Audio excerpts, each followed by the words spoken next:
Hey everyone, and Hey welcome back. everyone, how are you doing? I'm excited to welcome back our wonderfully talented creative director, Mr. Matt Slightam. How you Thank you doing, very Matt? much, Mr. Tom Ross. Yeah, very good, thanks. I've got lots of jumpers on because I've got the builders in at the minute. So if it's a little bit noisy in the background, I apologise. And if I Yeah, start is shaking, it a bathroom? please stop warming me up. It's the bathroom. Yeah, it's been all ripped out at the minute. Matt, what are you going to be Hey everyone. sharing today?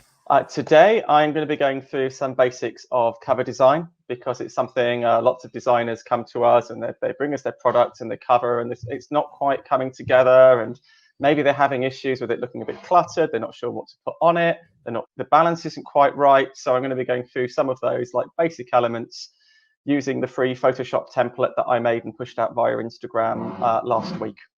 So I've made a fake cover and I'm going to be running through some of the basics using that. Cool. So I'm allowed to say this because Matt might sound a bit boastful saying about himself, but in my opinion, Matt is currently the greatest educator out there in the world when it comes to digital design products and how to do them. And he's just put so much work into creating all kinds of fantastic content around this. So if you're interested in making these products, stay tuned. It's going to be a great session, I think, as always. Without further ado, over to you. So what we are going to be doing today is finding out how to make this example product cover that you can see in front of you. And what we are going to be doing is we are going to be using the product template that I have put together in Photoshop to design this product cover. What this product template helps you do is it helps you to actually see what your product will look like in place against other products in our marketplace, to see how it competes, how legible it is, and just gives you some of those basic elements and holds your hand a little bit and helps you actually put your cover together. So amazing. And that's so important, isn't it? Yeah, it really is. It really is, because you being able to see it in place is super crucial, because you see so many covers where you just can't actually read the text on the cover. And as basically the most important place your cover is going to be seen is within a product grid. If you're putting text on it, you want to make sure it's actually visible. You want to make sure it's saying, what the title of your product is, what's in the product, what software it runs on. If you've got bonus elements in there, you want to be calling those out because it's actually important that you talk about bonuses to hook people in. You want to be talking about the quality and resolution if it's, say, a textures product. And of course, you want your all-important logo in there as well for brand credibility. So you're not having to start from square one every time, say, someone sees one of your product covers. Someone can see it and instantly think, oh, that's by Trailhead. I've bought one of his products before. Wow, that's absolutely awesome. So it actually helps sell your product. And straight away, Matt, I hope people are feeling a bit of a weight lift off, because there's nothing more intimidating than a blank canvas. Absolutely. And with products, people have no idea where to start. So you've got so many fundamental starting points to help guide them, I think. We have. So if I show you this, what you'll start to see, if you open up the document, you'll see, well, I'll come back to this, you'll see a load of different sections of the website where you can try out your product cover once it's designed. But if you double click, you will get a smart object where you can actually enter the name of your product and your shop name and a price, etc., to make it a bit more even realistic than that.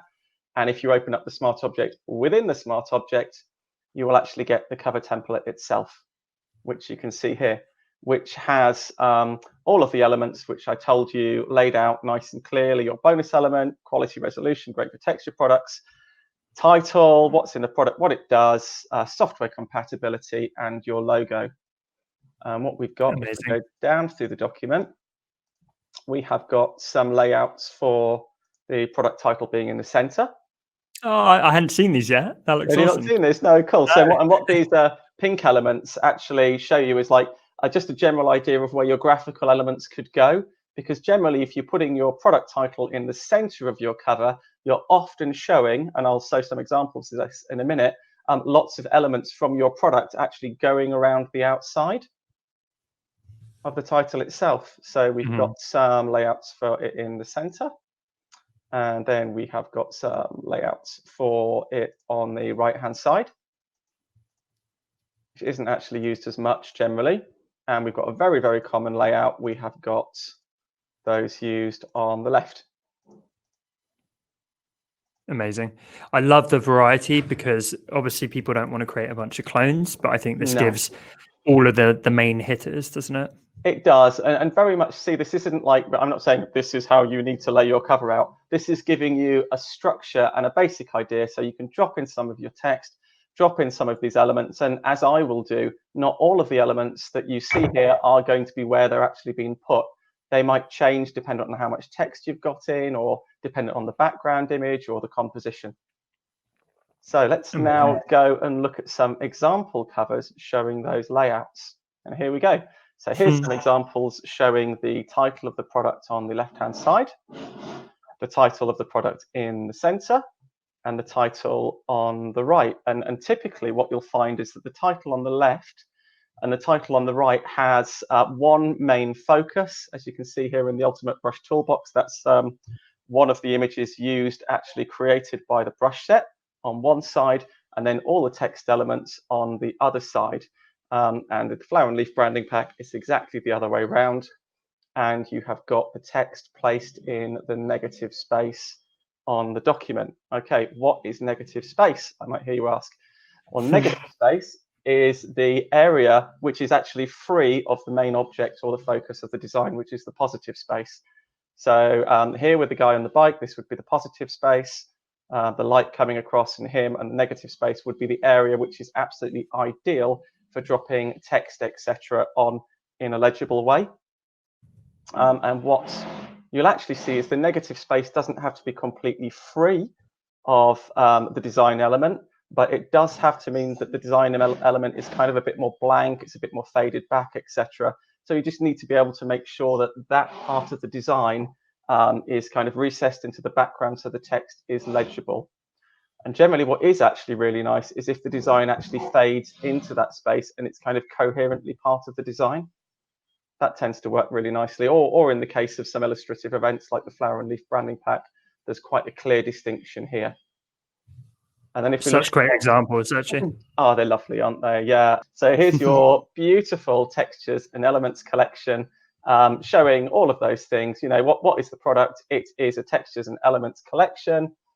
It says what it's actually for. It's for designers and photographers. What does it contain? Textures, overlays, masks, vintage, ornaments, patterns, and spatter. Who's it by? It's by French Kiss. So you're getting the credibility. We know it's a quality designer. You know what you're getting, and it's enticing you in. It's graphically interesting. It's not cluttered, but it still contains all of those elements. Love it. Cool. So let's see if we flip back to sorry. So the layout we're going to be creating obviously is here. We're going to be creating it in this template, and as I said, what this signifies, this area, is really where that image focus is on the right hand side. So what I'm going to start by doing is actually just putting in the text. Start giving the design some context. So I'm just going to paste that into my Photoshop document. And let's see, Control C or Command T just to shrink that down. There we go. And let's put in what's actually in the product. What we have got is... Matt, I was going to say, how many designers out there do you think actually include all of these crucial elements? It's not many, right? Many of them, a couple. Even some of the biggest designers out there don't include their brand, and that just absolutely amazes me, to be honest with you, because it's not always instantly obvious who actually created the product, but if you put a logo on there, then it is. You know, there's a reason people use logos. There's a reason why branding is so important. So, so yeah. Do you know what? Can I get rid of that? There we go. Sorry, that was bugging me. So there you go. And what you will see also in this template is that I have included a minimum height and uppercase and minimum height for lowercase in a sans font, just to give you an idea of what will be legible. Ah, okay. Yeah, that's useful. Well, so if we just swing that down there, you'll see that it's just above the legible height, so that should be legible. And I'm guessing that's a broad guideline. Obviously, some fonts are going to be less legible at smaller sizes and so on. Exactly it. But obviously, you can save this all the way back, which I'll show you how to do at the end, and then you can actually check the legibility at the actual size. So it doesn't have to be guesswork at all. So what else have we got? We have got 50 bonus textures. really great to have. 50 bonus papers. It's absolutely awesome to have some bonuses. Everyone loves a bonus when they're buying a product, of course. Mm-hmm. And then we are going to put in the quality as well. Because this is a texture product, it's super, super important to have high quality. And in this case, I have pinched that quality from one of French Kiss's, Leslie's, as I know hers are the highest quality. So there we go. Because she's the master. She is the master, absolutely. There we go. Let's just increase the size of that a little bit. Whoa, a little bit too big. Right, okay. Where are we now? So we're starting to get sort of those basic elements in now. What I'm going to put in is the software compatibility. And what I've also included, because I know everyone isn't going to want to spend absolutely ages searching around online, is some logos.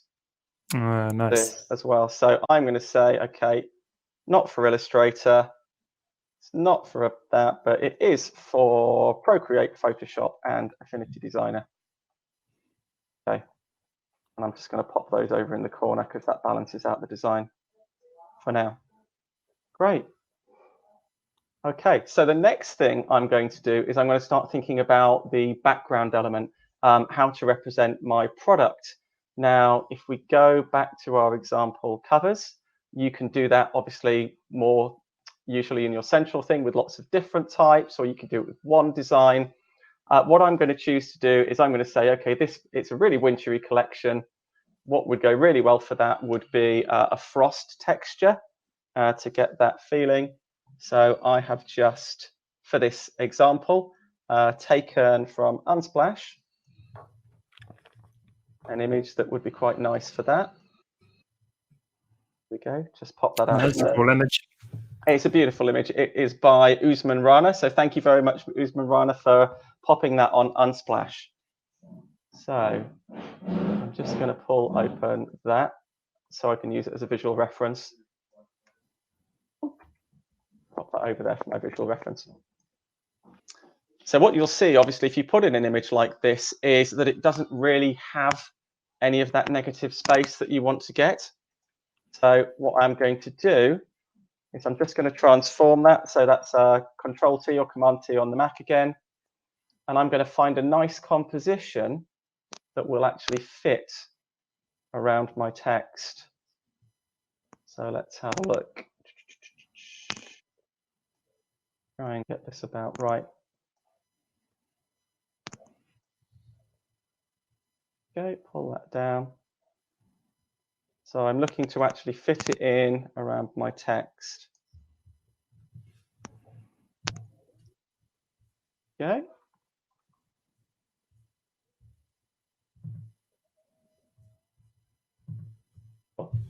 Okay, now what I'm going to do is I'm going to actually make some negative space around that. And I'm going to create a layer mask.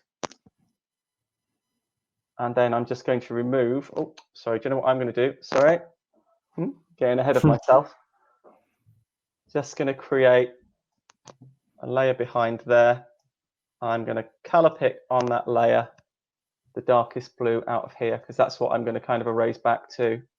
That's going to be my negative space background color. Got it. And I'm just going to erase back to that. So this is going to be a bit rough and ready, obviously, because I'm trying to do it quickly.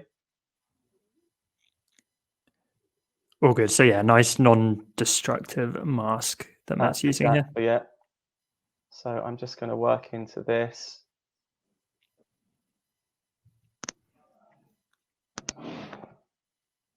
What I love is we're seeing more and more people that are considering the possibility of creating products. Yes. And I think your content's really helping to inspire that, where people that might have just, been purchasing and enjoying assets for years are now thinking, oh, maybe I can give this a go myself. I messed up here a little bit. Sorry, guys. 1 second. All good. Sec. Oh, did you go? Give it the old flipperoo. Yeah, I forgot to flip the image around. You know what? I've run through this twice to make sure. Always the way. It's always the way. That's what I want, because what I want is I want a little bit of light at the bottom corner to put the logo over. Mm-hmm. There we go. There we go. That's more like it. Brilliant. I was thinking you're going to have a really steady hand here to do some of those fine. That's exactly it. And I don't really have to like that. There we go. Yeah. Let's move that in and make it a little bit larger. Great. Cool. Okay. Let's make that. Let's make that again. Okay. I'm just excited for all the people that just discovered the Product Academy for the first time. Perfect. Yeah, no, absolutely. I mean, I hope they enjoy using it. Have no doubt. There we go. That's better. Much easier shape to work into then. Yeah, I mean, that is a top tip in itself in terms of working with stock photography. Make your life easier where you can with your photo choice. That's exactly it. And it is all about the selection of imagery. Obviously, if you go on Unsplash, there's so many images which aren't going to be useful that you've actually got to find, there we go, are going to work well and which actually fit in around your content, because not all images will actually fit around your content. Yeah. Okay, let's mask that off a little bit. Great. Okay, so we're starting to get a little bit of an idea of the background now and how that might look. You can see it's a little bit flat at the minute, so I'm just going to use Control L, or that'd be Command L on the Mac, just to give that a bit more pop. Let's do that on the right layer. There we go. Just pulling in my highlights and my shadows there. Yeah. Just to punch it out a little bit. So the next thing we need to start to think about really is the font, and actually choosing an appropriate font for your pack and for your product, which is a bit of a kind of a bit of an art in itself. So if we look at our example covers, we'll see the fonts that are chosen are kind of indicative of what the product is all about. So the flower and leaf is using this really lovely serif font, which is beautiful and delicate. The personalized portrait creator is using this kind of scripty font, which is more personal. Slayout lettering is obviously using custom fonts, which is really cool. So it's actually sort of indicative of the feeling of the product itself. So if we look at and actually, sorry, Matt, just 2 secs. If you could go back to the examples there. Sure. What's really interesting is when people pair the fonts, you'll see on Portrait Creator, the more functional element, Portrait Creator is a sans font, and personalized is the bit with more personality. Absolutely. So, I'm going to do exactly the same on my cover in a minute. I will choose a font pairing which has a synergy, but has one font which is got more personality, but might not be quite as legible at smaller sizes. And one font which is more legible at the smaller sizes, but has that little bit less personality, but it's still nice. You know, it's still a nice font. Amazing. So how does that actually work out in practice? Well, here's a few examples. So I don't know if Debbie's here. I hope Debbie's here. Hello, if you are. But there is there's Hello, my love. Absolutely beautiful font. And it gives that sensation of beauty. That might be absolutely fantastic and perfect to use on wedding invites, that kind of thing, wedding products. Or if you're making a personal portrait creator, why not use a handwritten font so it's more personal? So that's Opulent there by Sam Parrott, which has that kind of, you know, that more personal touch. Or if you're looking at something textured and painterly, perhaps you've got a paint and brush pack, there is Beautiful Minds, which is rather lovely. And tying into the next session, maybe you want something more corporate, more clean, really great for branding. You might want to use something like Montreux. So if we go back to our cover design, we need some text here, some fonts which actually give that feeling of cold, that feeling of winter, you know, maybe a little bit of a Christmassy feel as well, almost. So I've already gone through all my fonts and decided that actually what I'm going to use is rather lovely Brylon by the incredibly talented Tobias Saul, which is rather lovely. Let's make that the right size.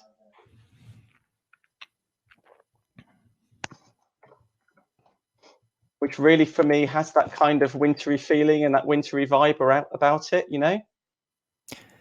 It's really nice, actually. Matt, I don't think I told you this random fun story, but when I was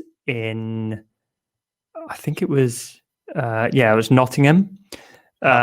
I was there with Ian Barnard, and I met Tobias Hall, not Soul, but Hall, who does very similar kind of work to Tobias Soul. And I went, oh my God, yeah, it's you. You do all that. And I misread them. And he went, I get that all the time. Really? He's like, you wouldn't believe it. Like, I wish I was as good as Tobias Soul. He is incredibly talented, really incredibly talented man. And then I'm actually going to pair that, as you said, Tom, it's really, really interesting to have these font combinations, because if I make that Brylon, it's just a little bit too much. I'll show you. It's just for a smaller size. By the time you've zoomed out, the legibility, I'm worried about the legibility. So I've gone through some fonts again, and I'm actually going to pair that with Bosca by Laren Type Co. And one of the great things about Bosca is it comes in multiple weights as well, because not all of these really nice, pretty serif fonts do. And because it comes in multiple weights, that helps you with the text hierarchy as well, and with pulling the eye around the design. Now, this is one of those points where I've actually decided in my design work earlier on that I didn't really want the bonuses at the top, because I thought it's just a bit too much. It's all looking a little bit cluttered. I want it to look a little bit cleaner in this case. So what I'm going to do, I decided what was a really good idea was actually to put those bonuses at the bottom. Mm-hmm. So I'm going to pop them there. It's just a little bit cleaner. And let's move all these elements up. Now, one really interesting thing in design, I guess most designers probably know, is that you shouldn't put your elements bang in the middle, bang like in the middle of your document, because what happens is as you look down, your eye will just go straight off the bottom of the design. What you really want is some negative space underneath it, a little bit of graphical space to stop the eye from moving off the canvas. Yeah. And what I'm also trying to do here is I'm trying to create a circular design to actually capture and focus my eye, so that after you read it, the eye circles all the way around the design and actually stays within it. So basically, when somebody looks at this cover, I want to capture their eye and keep their focus on it. So what I'm going to do now is I'm just going to hold down Alt, and I'm going to make a copy, oops, in the wrong place, of course, of this layer. I'm going to get rid of the mask, and I'm going to take some of these elements that up here, and I'm just going to try and hold the eye in with them. So let's rotate those around, just decide which ones I want, basically. So you can see what I'm doing is I'm just putting some elements along the top, which are going to hold the eye and create this circular composition. So let's make another mask, and I'll show you what I mean. I'm just going to wipe all of this out, and I'm going to keep these bits at the top. There we go.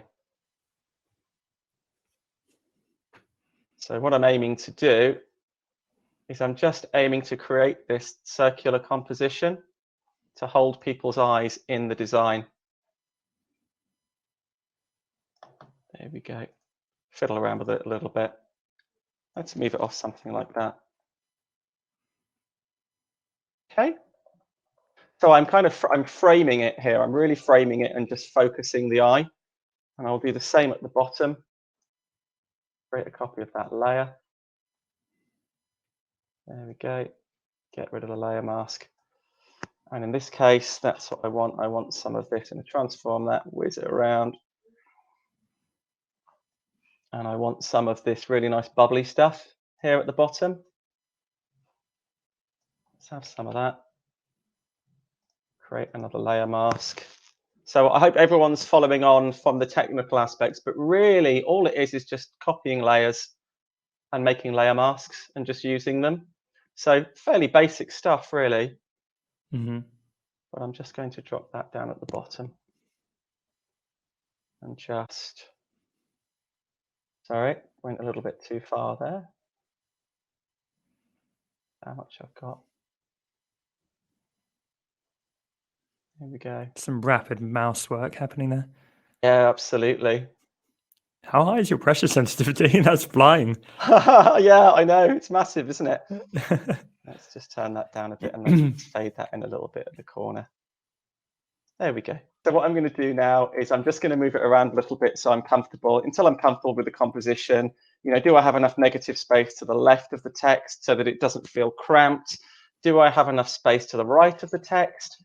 Again, to make sure that doesn't feel cramped. And just kind of take your own composition in a little bit. It's always great to just look away and look it back at the monitor, just see how your eye flows around it. Let's just get rid of that bit. So how are we doing? Okay, I think we need to get this in line now as well. So I'm going to make that Bosca as well. There we go.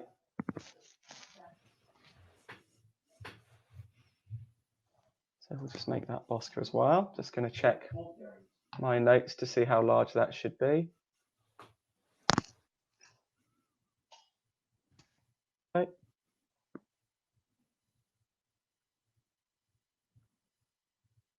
Sorry. I'm intrigued how the logo is going to look. I can't remember the final outcome now.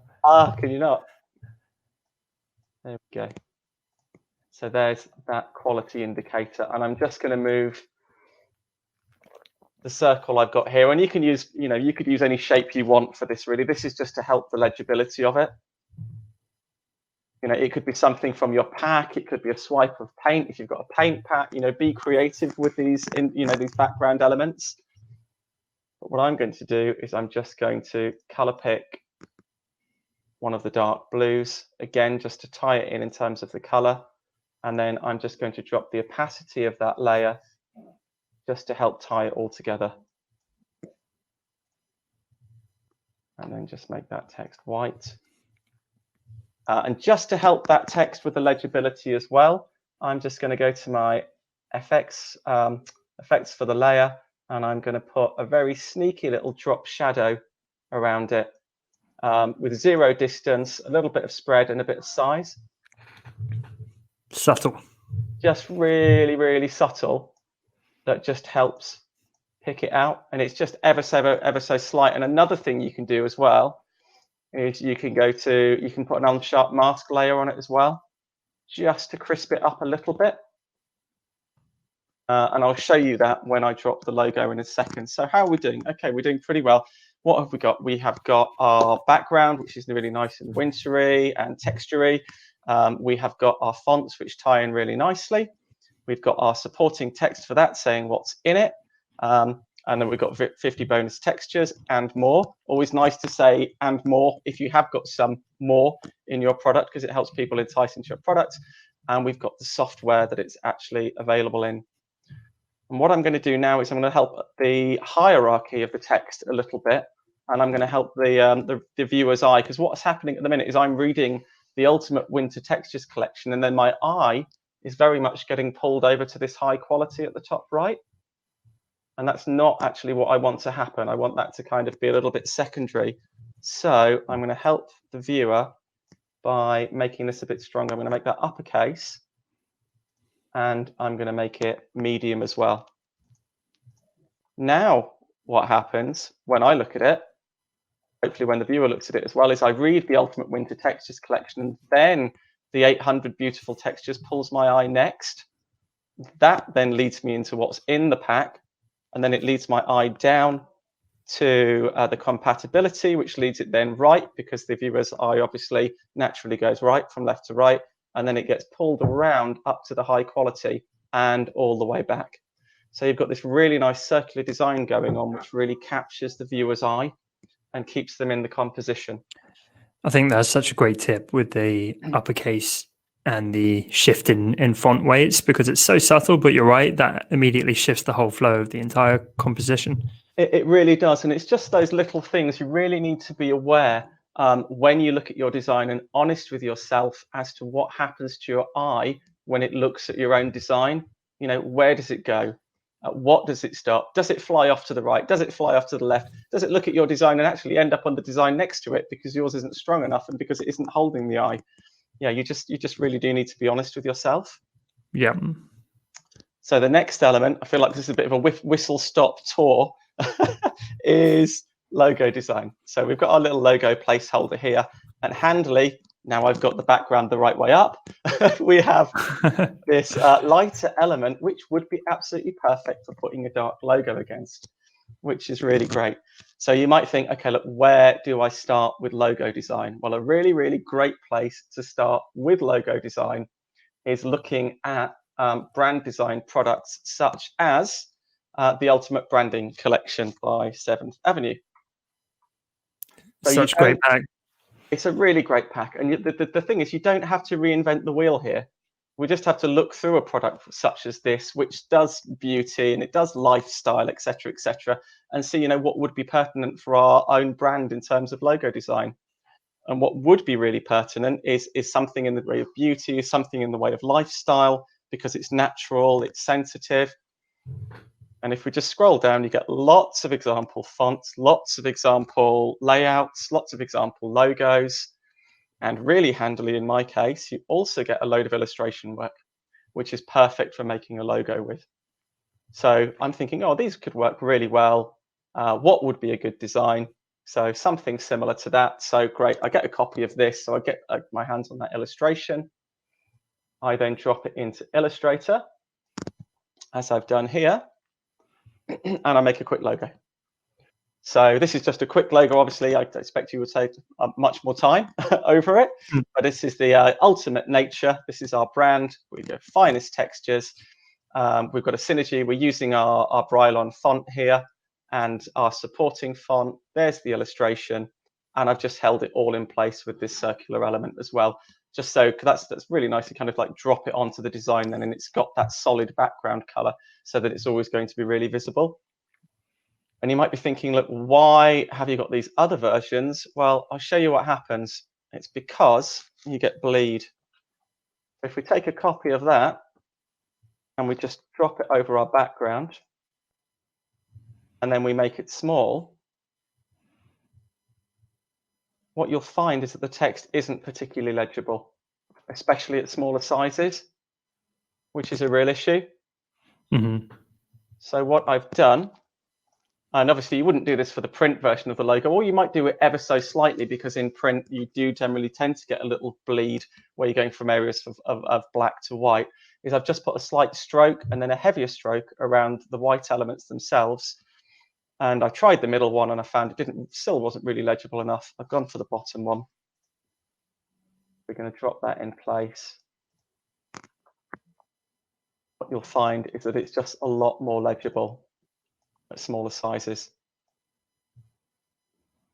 There we Really go. cool.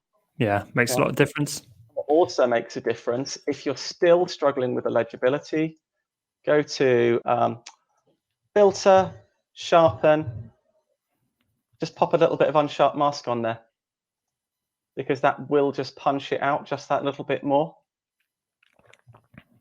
which is handy for the smaller sizes. I don't really need to use it so much, but it's a nice tip. I love that. I'm so glad that you're pushing people to include their logo, because as you say, basically no one does. And Right. I'm sure any designers here that are on Instagram have seen the memes that go around about branding, where it will show a plain coffee cup and be like 10 cents. And then it'll show the same cup with a Starbucks logo and it says like $5 under it. Yeah, And then it's exactly. like the power of branding. The power of brand equity. Yeah, if people, It's huge. It's absolutely huge. And the likes of, designers such as Leslie Nicole, French Kiss, and Shoutbam, etc., and obviously Roche, that they're building their brands. They're building their equity and their credibility every time they make a product. So they want to shout about it. You want those products because they're high quality. So why not use it to help sell your products? I think it might genuinely get to the point the same way someone buys a t-shirt because it has a Nike tick on it. I think it might get to the point where their eye immediately goes to that logo in the bottom corner and they go, I want that product before I even understand what it is. And that's exactly it. And that is exactly it. Absolutely. So what I'm going to do to tie this logo in just a little bit more is I'm going to go Control B or Command B on Mac. And I am just going to make sure it ties in color-wise. There we go. Just going to put a little bit of blue into it. Nice. Just to tie that in to the overall design. So what have we got? We've got our really lovely wintry background, which is evocative and interesting. It's got punch, it's got contrast, which is really nice. So we know it's going to stand out on the grid.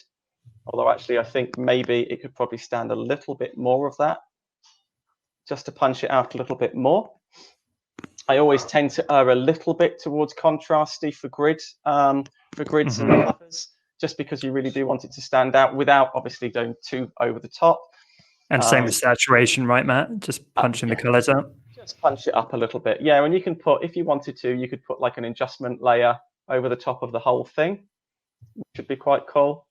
So you could actually adjust the whole thing if you wanted to, you know, to punch the contrast up and the layer. So you've got those kind of, Photoshop's great now. It's got all these really lovely non-destructive ways of editing your documents and of fiddling with the contrast, etc., where you can actually fine tune it to the nth degree without getting down and dirty with the entire document and every layer in it. So we've got our really lovely evocative font, and obviously our slightly more legible sub font, which is the smaller size. So we've got that nice font duo, which has got a good synergy. You've got the software compatibility, which is really nice to know without digging through the product. You know that it's got some bonuses and papers, which kind of makes you feel like the designer's gone the extra mile with the product and hasn't just, you know, done the bare minimum, which is never what you want to see. And you've got this really awesome high quality mark as well, so they know it's a high quality, decent product. So the next thing we're going to do is we're just going to save that out. And we're going to go back up here. We're going to enter product itself, the product name. I love all the work you've put into this template. I didn't realize how in depth it was. Yeah, absolutely. So let's just paste that in there.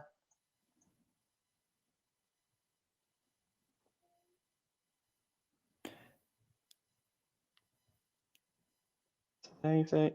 It's all right. Hands are getting cold because it's so making it difficult to actually work. So really lovely comment from Johannes there. It says, I wish I had someone like Matt as my art school teacher. Gold. Oh, thank you very much. Yeah, do you know what? In a later life, I think it's something I'd really like to do. Yeah, I could see that. For exactly the same reason that I would have really liked someone who's actually worked in the industry a lot to have taught me, because actually when you're at university, they don't seem to teach you things that are actually going to help you get a job, or a lot of the things that you come across in commercial design, and I never really understood that. No. So we're going to put in a price point here. We're going to say it's on special offer. It's been reduced from $19 to 10. When it's always great to have a special offer when you first launch a product, obviously, because it helps the likes of Design Cuts and other distributors actually sell it, and it will help you as well because you can shout out about it being on discount on your social platforms. But if you did want to put in a normal price, there's a layer for that as well. Let's see how that works. Save that again. And we're going to go all the way back up to actually check the legibility.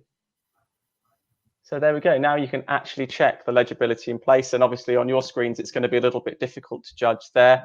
But I can see that I can read the title, I can read the subtext. I can just about read the logo, so maybe that might want to go just that little bit bigger. Although with logos, so long as you know who it actually is from the logo, after a while, that's not the end of the world. I can read the high quality, so I can read all of those elements. What we can do now is we can say, look, well, that's Procreate. Actually, I actually want to see how it's going to look in the graphics section. So we can do that, see how it compares, how it punches out. And think, all right, okay, that's what it looks like there. Maybe I want to look at it on the Design Cuts homepage. And there's nothing going off to Design Cuts and taking a screen grab, doing a search, looking at competitors' products, taking a screen grab, and then just pasting it in as a layer here so that you can actually see how your product competes. And I would very much suggest that is exactly what you do and how you use this template. So good. I love that. Thank you so much for sharing. Yeah, sorry, no problem at all. And sorry, I got the background upside down. I don't think anyone minds. Thank you again. That was fantastic, as always. Awesome. Cheers, guys. Okay, thank you very much. Okay, mate. Bye, everyone. Bye. Bye.